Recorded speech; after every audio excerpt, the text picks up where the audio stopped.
Hey, you guys, I'm back again to just give my few cents on the Bayonetta death battle. Right now, I'm playing the Bayonetta slot machine, so you can kind of tell about whose side I'm actually on here. Um, in terms of who I think should have won, I would have to say I think Bayonetta and Dante in close in terms of their style and where they come from are basically the same character. The only difference is that Dante has a regenerative ability that he has, and he uses that to his advantage.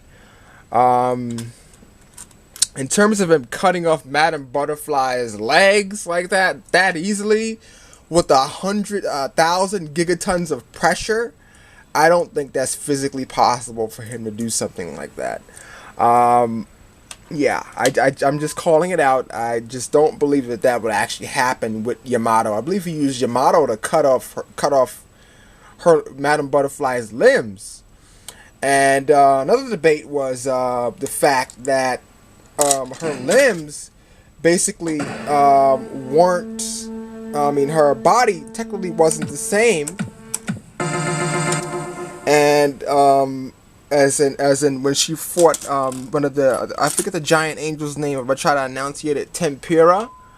The angel with like the fingers who has guns for hands. Yeah, that's basically how I feel. I believe Bayonetta should have won the death battle, but of course she didn't win. They do have. I admit Dante does probably have her on speed, but Bayonetta is surely stronger, and they did acknowledge that on Death Battle. Okay, good. But another thing that I think was actually flawed was the fact that they had Quicksilver negating witch time. Like, how would that even be possible? Technically, okay, I could see them. Could they cancel out each other? They're not the same ability. So you have to think which one is more powerful. Dante acquired Quicksilver. Bayonetta, she knows how to control time, basically. Her and her mother knows how to control time, so that's one of their base abilities. Dante had to acquire Quicksilver in order for him to use it. That just comes right out of the gate when you first play Bayonetta. She already has that ability built in. You know, it was pretty cool. I actually liked the parts where Bayonetta was actually winning, and up until the end of the part, spoiler alert, she got stabbed and then cut into pieces. I kind of can already tell. A lot of people thought they were going to make out and just say, hey man, we're evenly matched, so why don't we go out on a date? Which I was actually hoping that would actually happen too. That would actually be kind of cool.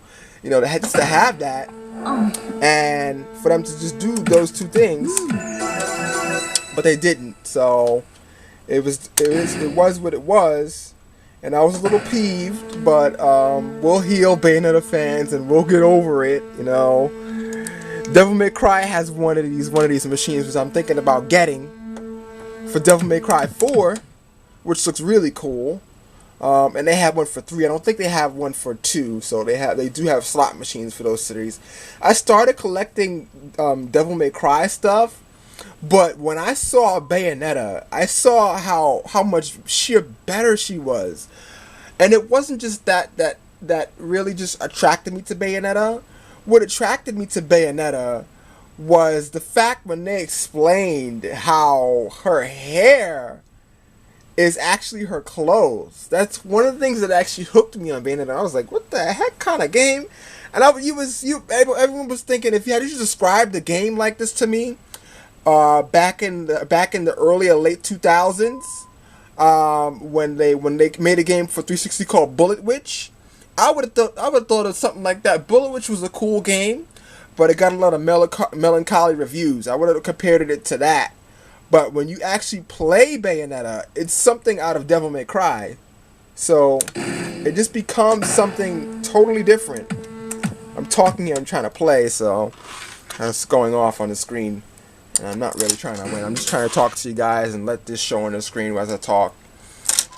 But yeah, I believe Bayonetta should have won the death battle.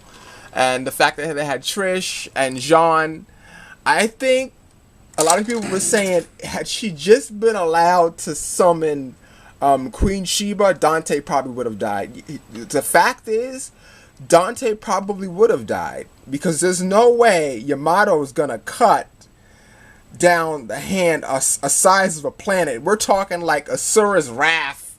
For those of you guys that played Asura's Wrath, you know what I'm talking about with the demigod and how Asura's Wrath Asura just freaking ate the punch. Dante's not on that level. I don't believe he's on that level at all. It's enough to dodge. And not even dodge, like take the punch and just hold it up with all four of his hands. That's not gonna happen. Just push it off like nothing. Had she been allowed to summon that, it would have punched Dante straight into the sun and he would have died instantly. But she needs, I admit she does need John's help to do that. But since it would have made it an uneven battle, they didn't allow them to do that. So I think that probably would have played into Bayonetta's favor, and it wouldn't have made it fair for Dante, because Dante is a weaker character, even though he's awesome still at the same time.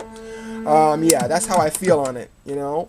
But Bayo should have won the death battle, and that's basically all I wanted to say. She's a really cool character. I think some DMC fanboys need to just stop having the bias towards Bayonetta because she's a female, and they think that she's sexist towards women or whatever.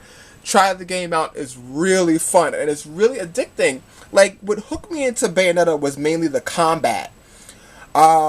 When you zoom in and out of Witch Time and shooting with the guns in Scarborough and Fair, and the screen just zooms in on her and she's just shooting all the enemies like the Matrix, and that's oh man, the gameplay is what got me hooked. If you DMC fanboys that haven't played Bayonetta and you're a fan of Hideki Kamiya's work, the creator of Bayonetta and Devil May Cry, then you're not a fan. I'm sorry. Bayonetta is where it's at. It's like the next level of DMC. It's what DMC I think tried to be, but didn't come out. But DMC is on its own level, on its own playing field. But Bayonetta is more stylized, and she's more about fashion and how she looks, you know, because she's a woman and she struts and she just has this finesse about her that's just likable, even though she died. But she's still better and she's still awesome. That's all I wanted to say for now, and bye.